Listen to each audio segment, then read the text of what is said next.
Hello doctors, I am Dr. Donald Ozello of Championship Chiropractic in Las Vegas, Nevada.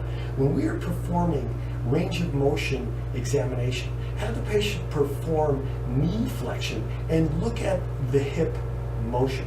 You can do this with the patient standing or with the patient prone. Right now I have the patient standing. I'm going to ask him to perform knee flexion. Go ahead and bring your heel towards your glute.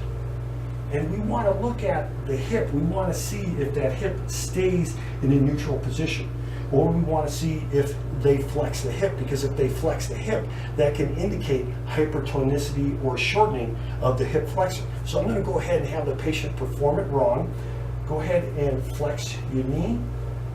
Now you see he's bringing the knee towards the glute, but he is also flexing the hip. So the hip flexion should not be occurring. So we look at the patient and see how they move the hip when they are performing knee flexion. And we also look at how the pelvis and the hip move when the patient is performing active knee flexion when they're laying prone.